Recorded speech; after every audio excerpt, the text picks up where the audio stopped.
சத்தியத்தை அறிவீர்கள், சத்தியம் உங்களை விடுதலையாக்கும். இன்னைக்கு நம்ம என்ன பார்க்க போறோம் அப்படின்னா, புதிய ஏற்பாட்டுல அதிக நிருபங்களை எழுதின அப்போஸ்தலர் பவுல பற்றி நம்ம பார்க்கலாம். ஏன் இவரை பத்தி நம்ம தெரிஞ்சுக்கணும் அப்படின்னா, ஒரு ஃபேமஸான நம்ம கிறிஸ்தவ உலகத்துல ஒரு ஃபேமஸான ஒரு நபர். நம்மளுடைய பைபிள்ல புதிய ஏற்பாட்டுல அநேக நிருபங்களை எழுதியவர். இவரை பத்தின நமக்கு ஒரு சின்ன நாலேஜாவது நம்ம கண்டிப்பா வேணும். ஒரு சில பேத்துக்கு உங்களுக்கு தெரிஞ்சிருக்கும். தெரியாதவங்களும் நீங்க நல்லா பாருங்க. தெரிஞ்சவங்களும் நீங்க ஃபுல்லா பாருங்க. ஏன்னா ஏதோ 1, 2 பாயிண்ட் உங்களுக்கு தெரியாம கூட இருக்கும். அது இந்த வீடியோ மூலமா அத ஆண்டவர் உங்களுக்கு சொல்லி தருவார். முதல்ல பார்த்தீங்க அப்படின்னா, முதல்ல அவர் நெறைய அவருடைய லெட்டர்ஸ் எல்லாம் ரொம்ப பயங்கரமா இருக்கும். ரொம்ப போல்டா பேசுற ஒரு மனுஷர். அவர பத்தி மத்தவங்க சொன்ன ஒரு ஸ்டேட்மெண்ட்ட அவரே சொல்லியிருக்காரு. என்ன அப்படின்னா, அவர் ரொம்ப பலவீன தோற்றமா அ தான் இருப்பார் போல. வேத ஆராய்ச்சியாளர்களும் அப்படிதான் சொல்றாங்க. எப்படின்னா, அந்த வசனத்துல அவரே சொல்லியிருக்காரு. 2 கொரிந்தியர் 10:10 அவனுடைய நிருபங்கள் பாரா யோசனையும் பலமும் உள்ளவைகள், சரீரத்தின் தோற்றமும் பலவீனமும் வசனம் அற்பமுமாயிருக்கிறது என்கிறார்களே. சரீரத்தின் தோற்றம் ரொம்ப பலவீனமா இருக்கு அப்படின்னு என்னை பத்தி சொல்றாங்க அப்படின்னு அவரே சொல்றாரு. அதனால அவருடைய தோற்றம் சரி ரொம்ப பலவீனமா இருக்கலாம் அப்படின்னு எல்லாருமே கணிக்கிறாங்க. இவர் யாரு அப்படின்னு பாத்தீங்கன்னா, இயேசு கிறிஸ்துவ ஏற்றுக்கொண்டவங்களை கொலை செய்த ஒரு நபரா தான் இருந்தாரு. அதுக்கப்புறம் தான் ஆண்டவர் ஒரு வெளிச்சத்தின் மூலமா அவரோட பேசி, நீ துன்பப்படுத்துகிற இயேசு நானே அப்படின்னு சொன்னதுக்கு அப்புறம் தான் அவர் அப்போஸ்தலர் பவுலாக மாறினாரு. சவுல் அப்படின்ற பெயர் இருந்துச்சு. ஆனா ஆண்டவர் சவுல்ன்ற பெயரை பவுலா மாத்தல. 2 பேர் அவருக்கு அப்படின்னு ஒவ்வொரு வேத ஆராய்ச்சியர்கள் ஒவ்வொரு மாதிரி சொல்றாங்க. அதனால நம்ம அப்போஸ்தலர் பவுல் அப்படின்னா அதுக்கப்புறம் அவரை அழைக்கப்பட்டார்.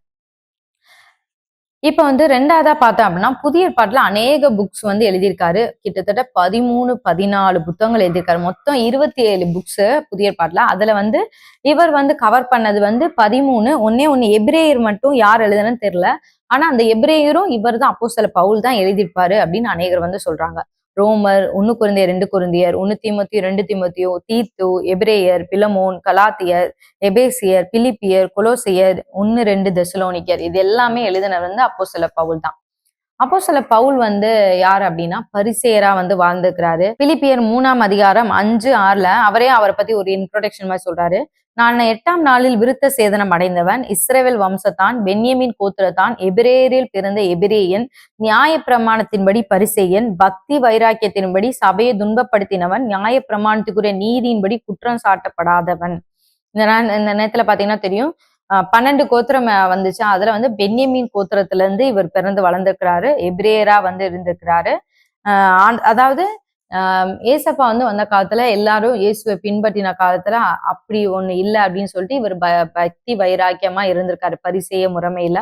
அதுக்கப்புறம் தான் ஆண்டவர் அவரை ரட்சிச்சிருக்காரு. 4வதா பார்த்தோம் அப்படின்னா, இவர் கமாலியேல் அப்படின்ற ஒரு பரிசேயர் கீழே உட்கார்ந்து வளர்ந்திருக்கிறாரு. அந்த காலத்துல எல்லாம் அந்த குருகுலம் அப்படின்னு சொல்லுவாங்க. நம்மளுடைய ராஜாக்கள் காலத்துலயுமே இருக்கும்.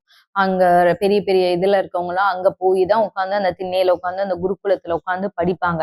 அதே மாதிரி இவருக்குடைய டீச்சர் யார் அப்படின்னா கமாலியேல் அப்படின்றவரு. நான் யூதன், சிசிலியா நாட்டில் உள்ள தர்சு பட்டணத்திலே பிறந்து இந்த நகரத்திலே கமாலியலின் பாதத்தருகே வளர்ந்து முன்னோர்களுடைய வேத பிரமாணத்தின்படி திட்டமாய் போதிக்கப்பட்டு இன்றைய தினம் நீங்கள் எல்லாரும் தேவனை குறித்து வைராக்கியம் உள்ளவர்களா இருக்கிறது போல நானும் வைராக்கியம் உள்ளவராய் இருந்தேன். அதாவது என்ன ஆச்சு அப்படின்னா, இவர் ரட்சிக்கப்பட்டதுக்கு அப்புறம் அதே பரிசேயர்களுக்கு போய் இயேசுவை பத்தி சொல்லவும் எல்லாரும் ஒவ்வொரு மாதிரி பார்க்கவும் இவர் சொல்லாரு, உங்களை மதப்ப நானும் வைராக்கியமா இருந்தேன். ஆனா இப்ப நான் இயேசு கிறிஸ்துவை ஏற்றுக்கொண்டேன். கமாலியல்கிட்ட உட்கார்ந்து நான் படிச்சிருக்கேன். அதாவது கமாலியல் யாரு அப்படின்னு நீங்க பாத்தீங்க அப்படின்னா, கமாலியல் ஒரு ஃபேமஸான ஒரு பரிசேயர். அவர் ஒரு கனம் பொருந்திய ஒரு நபர்னு சொல்லிட்டு நம்ம பைபிள்ல இருக்கு. அவர் சொல்றதை யாரும் தட்ட மாட்டாங்க அந்த காலத்துல. அந்த மாதிரி ஒரு ஃபேமஸான ஒரு ஆள்கிட்ட தான் நான் உட்காந்து படிச்சிருக்கேன் அப்படின்னு சொல்றாரு. தன்னை அறிமுகப்படுத்துறார். அதுக்கடுத்து ஒரு முறை என்ன ஆகும் அப்படின்னா, 5வதா பார்த்தோம் அப்படின்னா, அப்போஸ்தலர் பவுலுடைய அப்பா ஒரு ரோம அதிகாரியா இருந்திருக்கலாம் அப்படின்னு சொல்றாங்க. ஏன் அப்படி சொல்றாங்கன்னா, ஒரு முறை ரோமர்கள் இவரை பிடிச்சு அடிக்கிறப்ப நீங்க இவர் எப்படி எஸ்கேப் ஆவார் அப்படின்னா, நீங்க ஒரு ரோமரை நியாயம் விசாரிக்காம அடிக்கிறீங்களே அப்படின்னோடனே அவர் கேட்பாரு, நீ என்ன ரோமனா அப்படின்னு கேட்கும்போது நான் இவர் என்ன சொல்லுவாரு அப்படின்னு அந்த அதிகாரி என்ன சொல்லுவாருன்னா, நான் திரவியத்தினால நான் சம்பாரிச்சேன், நான் பணம் கொடுத்து ரோமர் பதவியை வாங்கினேன் அப்படின்னு சொல்லுவாரு. உடனே இவர் சொல்லுவாரு, நானும் இந்த ஸ்லாக்கியத்துக்குரியவனாகவே பிறந்தேன் அப்படின்னு சொல்லுவாரு. அப்போஸ்தலர் 22:28 சேனாதிபதி பிரதியுத்தரமாக, நான் மிகுந்த திரவியத்தினாலே இந்த ஸ்லாக்கியத்தை சம்பாதித்தேன் என்றான். அதற்கு பவுல், நானோ இந்த ஸ்லாக்கியத்துக்குரியவனாகவே பிறந்தேன் என்றான். அதனால அவங்க அப்பா வந்து ஒரு ரோம அதிகாரியா இருக்கலாம் அப்படின்னு வந்து சொல்றாங்க. அதாவது நம்மகிட்ட யாராவது வந்து நான் இந்தியாவில ஒரு நபரா இருக்கு, நான் பெரிய காசு கொடுத்து நான் வாங்கினேன் அப்படின்னு சொல்றாங்கன்னு வைங்களேன், நம்ம சொல்லுவோம்ல, நான் இந்தியனா தான்ப்பா பிறந்தேன் அப்படின்னு சொல்லுவோம்னு வச்சுக்கோங்களேன். அந்த மாதிரி அவர் சொல்றாரு, நான் வந்து ரோமனாவே தான் பிறந்திருக்கேன் அப்படின்னு சொல்றாரு. அதனால அதுக்கப்புறம் அவர் அதுல இருந்து எஸ்கேப் ஆகி விட்டுருவாங்க, அவரை பயந்து அடிக்காம வந்து விட்டுருவாங்க. அடுத்து 7வதா பாத்தீங்கன்னா 3ஆம் வானம் வரைக்கும் அவரை வந்து ஆண்டவர் எடுத்துட்டு கொண்டு போய் நிறைய காரியங்களை வந்து காமிச்சிருக்காரு. 2 கொரிந்தியர் 12ஆம் அதிகாரம் 2:3 இருக்கு. கிறிஸ்துவுக்குள்ளான ஒரு மனுஷனை அறிவேன், அவன் 14 வருஷத்துக்கு முன்னே 3ஆம் வானம் வரைக்கும் எடுக்கப்பட்டான். அவன் சரீரத்தில் இருந்தானோ சரீரத்துக்கு புறம்பே இருந்தானோ அதை அறியேன், தேவன் அறிவார். அந்த மனுஷன் பரதீசிக்குள் எடுக்கப்பட்டு மனுஷர் பேசப்படாததும் வாக்கு கெட்டாததுமாகிய வார்த்தைகளை கேட்டான் என்று அறிந்திருக்கிறேன். அவன் சரீரத்தில் இருந்தானோ சரீரத்தில் புறம்பே இருந்தானோ அதை அறியேன், தேவன் அறிவார். அதாவது அவுட் ஆஃப் பாடி எக்ஸ்பீரியன்ஸா இல்லையான்றது தெரியல, ஆனா போயிட்டு வந்தேன் அப்படின்னு சொல்றாரு. இந்த இடத்துல ஒரு மனுஷனை அறிவுன்னு சொல்றாரு. ஆக்சுவலி அது அவர் தான், அப்போஸ்தலர் பவுல் தான் வந்து அங்க வரைக்கும் போகணும். அடுத்து 8வதா பாத்தீங்க அப்படின்னா அப்போஸ்தலருடைய பவுலுக்கு வந்து யார் மேல அழைப்பு இருந்துச்சுன்னா புறஜாதிகள் மேல அழைப்பு இருந்துச்சு. அதாவது இயேசுவை அறியாத ஜனங்கள், யூதர்களா இல்லாத ஜனங்கள் மேல. இப்ப இன்னைக்குல நம்ம தான் புறஜாதிகள் தான், புறஜாதியில இருந்து ஆண்டவர் என்னை ரட்சித்து கொண்டு வந்தார் அப்படின்னு தான் நம்ம எல்லாம் சொல்ல முடியும். அப்போஸ்தலர் 22:21 இருக்கு, எபேசியர் 3:8 இருக்கு, கலாத்தியர் 2:2 இருக்கு. நீங்க எடுத்து படிச்சு பாத்துக்கோங்க. 9வதா நம்ம பார்த்தோம் அப்படின்னா பவுலுக்கு வந்து அப்போஸ்தலர் பவுலுக்கு சரீரத்துல ஒரு வியாதி இருந்துச்சு, ஒரு முள் இருந்துச்சு. அதை பத்தி என்ன சொல்றாங்க அப்படின்னா, இவர் வந்து 3 முறை ஜெபிச்சிருக்காரு. அதே 2 கொரிந்தியர் 12ஆம் அதிகாரம் 7ஆம் வசனத்துல இருக்கு. அன்றியும் எனக்கு வெளிப்படுத்தப்பட்டவைகளுக்குரிய மேன்மை நிமித்தம் நான் என்னை உயர்த்தாத படிக்கு என் மாம்சத்திலே ஒரு முள் கொடுக்கப்பட்டிருக்கிறது. என்னை நான் உயர்த்தாத படிக்கு அது என்னை குட்டும் சாத்தானுடைய தூதனாய் இருக்கிறது. அதாவது அதுக்கு மேல உள்ள வசனங்கள் தான் அப்போஸ்தலர் பவுல் சொன்னாரு, நான் 3ஆம் வானம் வரைக்கும் ஆண்டவர் என்னை எடுத்து கொண்டு போனாரு. அதனால நிறைய ஒரு ஹெவன்லி எக்ஸ்பீரியன்ஸ் வந்து அப்போஸ்தலர் பவுல் வந்து பெற்றிருக்காரு. சோ இந்த வெளிப்பாடு நிமித்தம் இவருக்குள்ள ஒரு மேன்மை, ஒரு பெருமை வந்துடக்கூடாது, அவரை தன்னைத்தானே உயர்த்திடக்கூடாதுன்னு சொல்லிட்டு ஆண்டவரே அவர் சரீரத்துல ஒரு பாடு கொடுத்திருக்காரு, ஒரு முள்ளு மாதிரி. அது வந்து என்னதுன்னா, அது வந்து என்னை குட்டும் சாத்தானுடைய தூதனா இருக்கிற ஒரு வலி உண்டாக்குற ஒரு இது. நிறைய வேத ஆராய்ச்சியாளர்கள் என்ன சொல்றாங்கன்னா, ஒரு சில பேர் வந்து அவருக்கு வந்து எப்பயுமே கண்ணுல தண்ணி வந்துகிட்டே இருக்கும் அப்படின்லாம் சொல்றாங்க. அது வந்து கரெக்டா தெரியல. ஆனா அவர் வந்து என் சரீரத்துல ஒரு முள் கொடுக்கப்பட்டிருக்குன்னு தான் சொன்னாரு. ஆனா ஸ்பெசிபிக்கா சொல்லல. இவர் வந்து 3 முறை ஜெபிச்சிருக்காரு. ஜெபிக்கும் போது ஆண்டவர் சொல்லியிருக்காரு, என் கிருபை உனக்கு போதும், பலவீனத்திலே என் பலம் பூர்ணமாய் விளங்கும் அப்படின்னு சொல்லியிருக்காரு. ஆண்டவர் ஆக்சுவலி அந்த வியாதி அவர்கிட்ட இருந்து எடுக்காம என் கிருபை உனக்கு போதும்பா அப்படின்னு மட்டும் ஆண்டவர் சொன்னதா சொல்லியிருக்காரு. அடுத்து 9ஆம் வசனத்துல பாத்தீங்க அப்படின்னா அப்போஸ்தலர் 15ஆம் அதிகாரம் 37ல இருந்து 40 வரைக்கும் இருக்கும். அதாவது முதல்ல பாத்தீங்கன்னா ஆரம்பத்துல பர்னபா அப்படின்ற ஒரு சீஷர் தான் வந்து பவுலை வந்து எல்லா சீஷர்கள்ட்டையும் இன்ட்ரோடியூஸ் பண்ணி வச்சு, பவுலும் பர்னபாவும் தான் போய் நிறைய இடங்கள்ல ஊழியம் பண்ணுவாங்க. நிறைய ஜனங்கள் கூட அவங்கள வந்து அவங்க பண்ற அற்புத அடையாளங்கள்லாம் பார்த்து மெர்க்குரி, யூபிட்டர் அப்படின்லாம் சொல்லுவாங்க. அந்த மாதிரிலாம் அவங்கள ரொம்ப பிரைஸ் பண்ணி சொல்லுவாங்க. அதுக்கப்புறம் பாத்தீங்கன்னா ஊழிய விஷயத்துல அவங்களுக்கு ஒரு சின்ன மிஸ் அண்டர்ஸ்டாண்டிங் வந்துடும். அதாவது அப்போஸ்தலர் பவுல் வந்து ஒருத்தரை கூட்டிட்டு போலான்னு சொல்லுவாரு. பர்னபா வந்து அவங்கள கூட்டிட்டு போக வேண்டாம் அப்படின்னு வந்து சொல்லுவாரு. இந்த இடத்துல பாத்தீங்கன்னா ஒரு அப்போஸ்தலர் 15ஆம் அதிகாரம் 37ல இருந்து இருக்கு. அப்பொழுது பர்னபா என்பவன் மார்க்கு என்னும் பேர் கொண்ட யோவானை கூட அழைத்து கொண்டு போக வேண்டும் அப்படின்னு சொல்றாரு. 38ல பவுல் சொல்றாரு, அவன் வந்து நம்ம இன்னொரு இடத்துக்கு போன ஊழியத்துக்கு வராததுனால அவனை அழைச்சு கொண்டு போக வேண்டாம் அப்படின்னு சொல்றாரு. இது நிமித்தம் இவங்க 2 பேத்துக்கு கடும் கோபம் உண்டாயினபடினால் அவர்கள் ஒருவரை விட்டு பிரிந்தார்கள். பர்னபா வந்து மார்க்குவை கூட்டிட்டு சீப்பு தீவுக்கு போயிடுறாரு. பவுல் வந்து சீலாவை கூட்டிட்டு வந்துடுறாரு. அதுக்கப்புறம் தான் அந்த சம்பவம், நம்ம பவுலும் சீலாவும் பாடி தூச்ச போது சிறைச்சாலையில வந்து விழுந்துச்சு அப்படின்னு சொல்லி எல்லாருக்கும் தெரிஞ்ச ஒரு ஃபேமஸான சம்பவம் இருக்கு. அதெல்லாம் அதுக்கப்புறம் தான் வந்து நடக்கும். அதுக்கடுத்து 11ஆவதா பாத்தீங்கன்னா ஆக்கிலா பிரிஸ்கிலா அப்படின்ற ஒரு கப்பலோட சேர்ந்து, ஒரு கணவன் மனைவியோட சேர்ந்து இவர் வந்து கூடார தொழில் வந்து பண்ணிட்டு இருப்பாரு. ஆக்சுவலி பவுலுடைய ஒரிஜினல் தொழிலும் அதுதான்.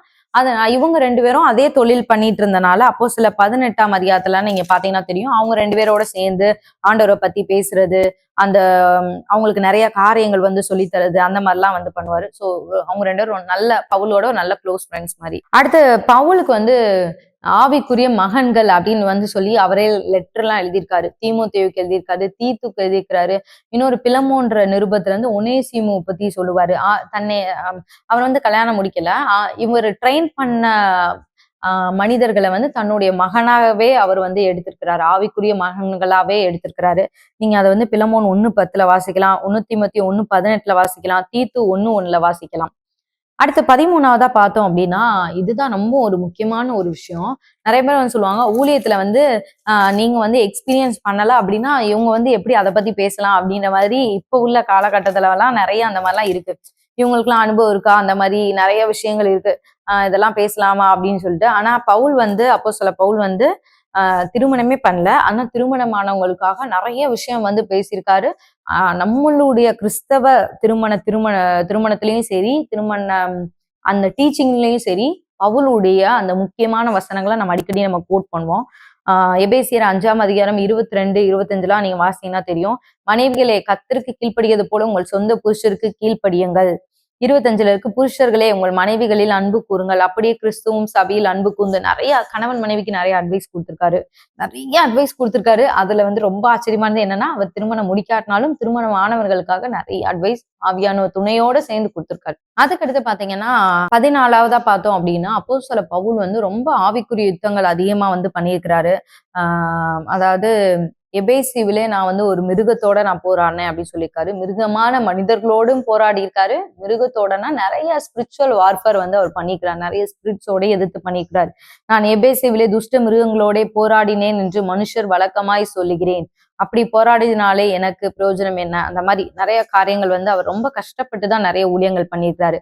அடுத்து பாத்தீங்கன்னா 15வதா பாத்தீங்கன்னா அவருடைய கர்ச்சீஃப் பட்டா கூட மக்களுக்கு வந்து குணம் கிடைச்சிருக்கு. நிறைய வியாதிகளை சுகமாக்கியிருக்காரு. நிறைய அற்புத அடையாளங்கள் வந்து பண்ணியிருக்கிறாரு. இதுவும் போக கடைசியா வந்து நீங்க 16வதா நம்ம பார்க்கணும்னா, ரோமர்களால நிறைய அடி வாங்கியிருக்காரு. ஒன்றும் குறைய 40 அடி நான் பெற்றேன். 4 முறை 40 அடி பெற்றிருக்கேன் அப்படின்னு சொன்னாரு. அப்புறம் கப்பர் சேதத்துல நான் இருந்திருக்கேன்னு சொன்னாரு. கடல்னால வந்த சேதம், மனுஷங்களால வந்த சேதம், எல்லா சேதமும் நான் பார்த்துட்டேன். என் வாழ்க்கையில நிறைய பிரச்சனையை நான் பார்த்துட்டேன். பசியா இருந்தேன், நிர்வாணமா இருந்தேன், நிறைய பேர் என்னை அடிச்சாங்க, நிறைய நேரம் என்னை காவல்ல போட்டாங்க. அதாவது தான் பட்ட ஊழியத்து நிமித்தம் அவர் பட்ட பாடுகள் குறித்து அதிகமா வந்து சொல்லியிருக்காரு. நிறைய வசனங்கள்ல வந்து சொல்லியிருக்காரு. நாங்க அதையும் ஸ்லைட்ல போடுறோம். நீங்க கண்டிப்பா வந்து பார்த்து தெரிஞ்சுக்கொள்ளுங்க. இந்த வீடியோ உங்களுக்கு ரொம்ப யூஸ்ஃபுல்லா இருந்திருக்கும் அப்படின்னு நான் விசுவாசிக்கிறேன். ஏன்னா அப்போஸ்தலர் பவுல் எழுதிய நிருபங்கள்லாம் நம்ம வந்து நிறைய பார்ப்போம். யார் இவர் அப்போஸ்தலர் பவுல்னா, அவருடைய லைஃப் என்ன அப்படின்றத குறிச்சு உங்களுக்கு ஒரு சின்ன ஒரு தெளிவு கிடைச்சிருக்கும் அப்படின்னு நான் விசுவாசிக்கிறேன். இன்னொரு வீடியோல உங்களை சந்திக்கிறேன். கர்த்தர் தாமே உங்களை ஆசீர்வதிப்பாராக.